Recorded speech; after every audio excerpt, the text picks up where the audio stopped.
এইভাবে ডিম রান্না করলে যে এত বেশি মজা হয়, আপনারাও একবার এইভাবে ডিম রান্না করে খেয়ে দেখবেন। ডিম দিয়ে ভাত খাবেন, মনে হবে যেন মাংস দিয়ে ভাত খাচ্ছেন, এতটাই বেশি মজার।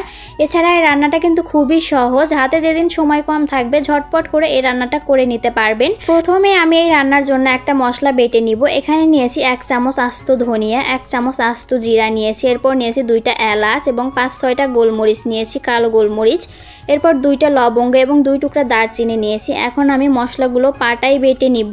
আপনারা চাইলে মশলাগুলো ব্লেন্ডারেও ব্লেন্ড করে নিতে পারেন, তবে পাটায় মশলা বেটে রান্না করলে সেই রান্নার টেস্ট কিন্তু অনেক বেশি ভালো হয়। এখন পানি দিয়ে মশলাগুলো একদম মিহি করে বেটে নিব। এরপর নিয়েছি 2টা পেঁয়াজ কুচি এবং 6টা কাঁচা মরিচ, এরপর দিব কয়েক টুকরা আদা এবং কয়েক কোয়া রসুন। এখন এই মশলাগুলো একদম মিহি করে বেটে নিব।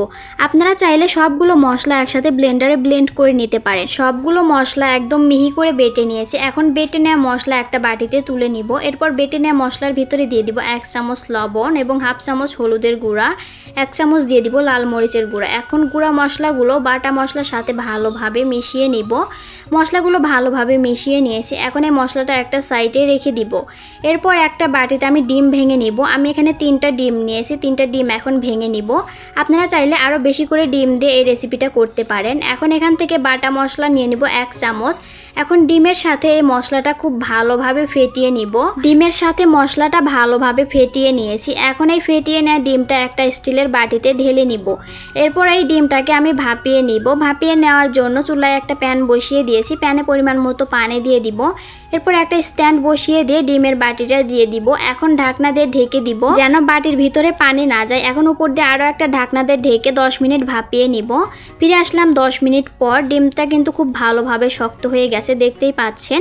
এখন এই ডিমটা আমি চুলা থেকে নামিয়ে নিব। এরপর ডিমটা আমি এরকম পিস পিস করে কেটে নিব। আপনারা আপনাদের পছন্দ মতো সাইজ করে কেটে নেবেন। আমি কিন্তু সবগুলো এক সমান করে কাটিনি, ছোট বড় হয়েছে। ডিমগুলো কেটে তুলে নিয়েছি। ডিমগুলোর পিস এরকম মোটা মোটা হয়েছে। আপনারা চাইলে আরেকটু পাতলা করে দিয়েও ভাপিয়ে নিতে পারেন। এখন এই ডিমটা একটা সাইডে রেখে দিব। এরপর চুলায় একটা প্যান বসিয়ে দিয়েছি। প্যানে পরিমাণ মতো সয়াবিন তেল দিয়েছি। তেলটা গরম হয়ে গেলে দিয়ে দিব আলু। একটা বড় সাইজের আলু খোসা ছাড়িয়ে আমি এরকম ছোট ছোট টুকরা করে কেটে নিয়েছি। এখন আলুটা হালকা করে একটু ভেজে নিব। আলুগুলোতে যখন হালকা একটু কালার হবে তখনই আলুগুলো আমি তুলে নিব। আমার আলুগুলো ভাজা হয়ে গেছে, দেখতেই পাচ্ছেন যে আমি কিভাবে আলুগুলো ভেজে নিয়েছি। এখন আলুগুলো আমি তুলে নিব বাটিতে। এরপর আমি যে ডিমগুলো কেটে রেখেছিলাম, কেটে নেওয়া ডিমগুলো তেলের ভিতরে দিয়ে দিব। এখন ডিমগুলো নেড়ে চেড়ে হালকা করে একটু ভেজে নিব। এভাবে ডিমটা একটু হালকা করে ভেজে নেওয়ার কারণে কিন্তু ডিমগুলো খেতে অনেক বেশি মজা লাগবে। ডিমগুলো ভাজা হয়ে গেছে, এখন তেল থেকে ডিমগুলো তুলে নিব। এরপর প্যানে থাকা তেলের ভিতরে দিয়ে দেব আগে থেকে বেটে রাখা মশলাটা দিয়ে এখন নেড়ে চেড়ে তেলের সাথে ভেজে নেব। 1-2 মিনিটের মতো মশলাটা তেলের সাথে ভেজে নিব। এতে করে মশলা থেকে কাঁচা গন্ধটা চলে যাবে। মশলাটা ভেজে নিয়েছি। এখন বাটিটা ধুয়ে একটু পানি দিয়ে দিব। এখন আবারও নেড়ে চেড়ে মশলাটা খুব ভালোভাবে কষিয়ে নিব। মশলাটা ভালোভাবে কষিয়ে নিয়েছি, দেখতেই পাচ্ছেন মশলা থেকে তেল উপরে উঠে এসেছে।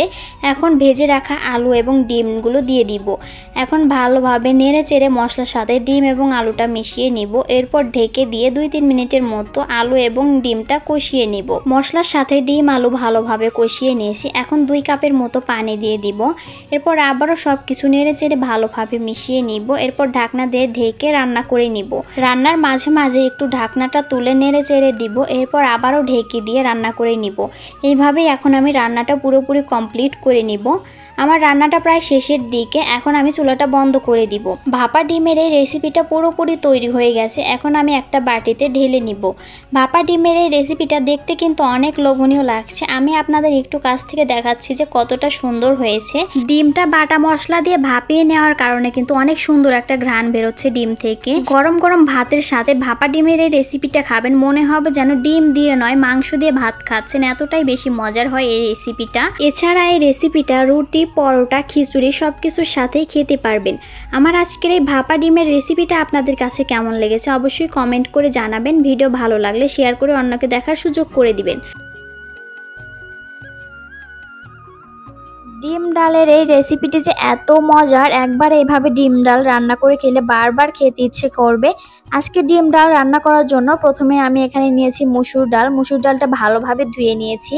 এরপর নিয়েছি আলুগুলোকে এইভাবে পাতলা করে কেটে ধুয়ে নিয়েছি। এরপর নিয়েছি একটা টমেটোটাকে কেটে নিয়েছি। এরপর এখানে দিয়ে দিলাম পেঁয়াজ কুচি, কাঁচামরিচ ফালি, রসুন কুচি। এরপর দিয়েছি মশলা, আদা রসুন বাটা, জিরা বাটা, হলুদের গুঁড়া, মরিচের গুঁড়া, ধনিয়া গুঁড়া, স্বাদ মতো লবণ। সবশেষে দিয়েছি সয়াবিন তেল। তেল দিয়ে এখন হাত দিয়ে সবকিছু একসাথে ভালোভাবে মাখিয়ে নিব। সবকিছু একসাথে ভালোভাবে মাখিয়ে নেওয়া হলে এখানে পানি দিয়ে দিব।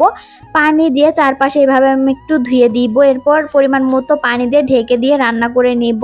চুলা অন করে রান্না করে নিব। এই রান্নাটা করা যেমন সহজ, খেতে এর থেকে বেশি মজার।